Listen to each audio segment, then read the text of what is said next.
اگلا مسئلہ ہے رکوع سے اٹھتے وقت دعا پڑھنی چاہیے. سمی اللہ لمن حمدہ امام نے کہا.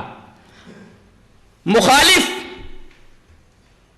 بغیر کچھ پڑھے ہوئے ڈائریکٹ سجدے کے اندر چلا جاتا ہے. اللہ اکبر. ایک بہت بڑی فضیلت سے محروم رہ جاتا ہے ایک دعا نہ پڑھنے کی وجہ سے. اور دوسرے اعتدال فوت ہو جاتا ہے ایسے شخص سے جو رکوع سے سیدھا کھڑا ہوا, ابھی پوری طرح کھڑا نہیں ہوا تھا کہ سجدے میں چلا گیا.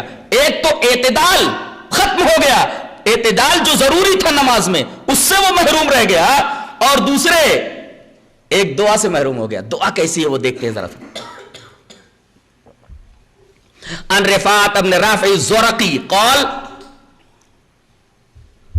كنا يوما نصلي وراء النبي صلى الله عليه وسلم فلما رفع راسه من الركعه قال سمع الله لمن حمده قال رجل وراءه ربنا ولك الحمد حمدا كثيرا طيبا مباركا فيه فلما انصرف قال من المتكلم قال انا قال رأيت بضعة وثلاثين ملكا يقتدرون أيهم يكتبها أول رواہ البخاری فی کتاب الصلاۃ. حضرت امام بخاری اس حدیث پاک کو ایسے کتاب الصلاۃ کے اندر لائے. راوی حضرت رفاع ابن رافع الزرقی ہیں. حضرت رفاع ابن رافع الزرقی فرماتے ہیں کہ ایک دفعہ ہم نبی کریم صلی اللہ علیہ وسلم کے پیچھے نماز پڑھ رہے تھے.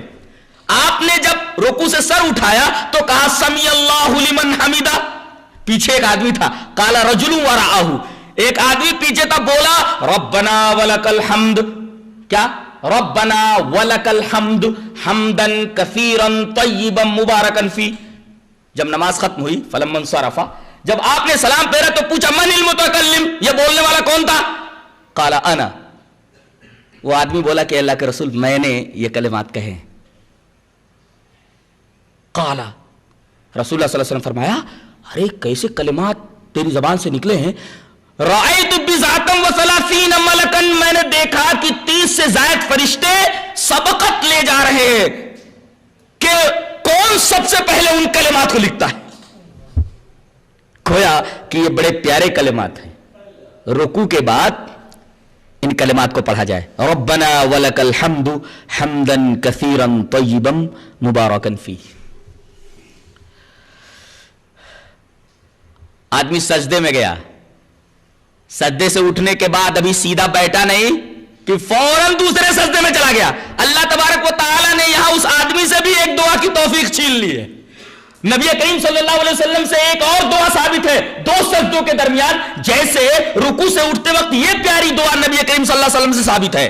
دو سجدوں کے درمیان کون سی دعا ہے جس سے اہل حدیث کے علاوہ جو لوگ نماز پڑھتے ہیں دوسرے فرقے والے اس دعا سے محروم رہ جاتے ہیں؟ سیدھے پہلے سجدے سے اٹھے نہیں کہ کوے کے چونچ کی طرح دوسرا چونچ بھی مار دیا, دوسرا سجدہ کر لیا اور ایک دعا سے محروم رہ گئے.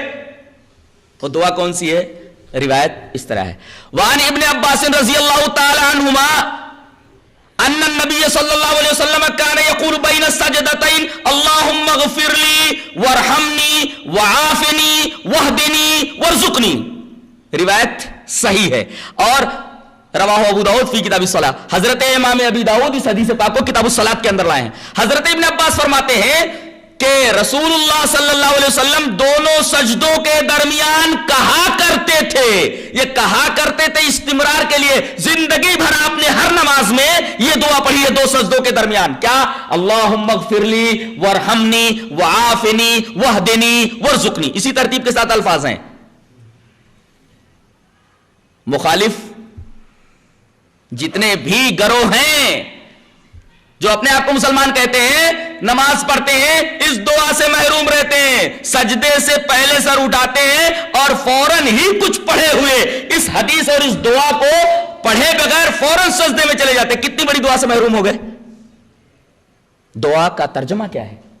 اے اللہ مجھے بخش دے, اللہم اغفر لی وارحمنی, اے اللہ بخش دینے کے ساتھ ساتھ میرے اوپر رحم فرما, وعافنی مجھے معاف کر دے, واہدنی مجھے ہدایت دے کہ میں زندگی بھر صراط مستقیم پر چلتا رہوں, وارزقنی اور مجھے روزی دے. روزی دے, ہر چیز کی روزی دے, مجھے اولاد کا رزق دے, رزق حلال عطا فرما. ساری چیزیں اس دعا کے ضمن میں آ گئی. کتنی بڑی دعا سے آدمی محروم ہو جاتا ہے. الحمدللہ اہل حدیث رکوع سے اٹھتے وقت جو دعا ہے اس پر بھی عامل ہے, اور دو سجدوں کے درمیان یہ دعا جو نبی کریم صلی اللہ علیہ وسلم سے ثابت ہے اس پر بھی الحمدللہ ان کا عمل موجود ہے.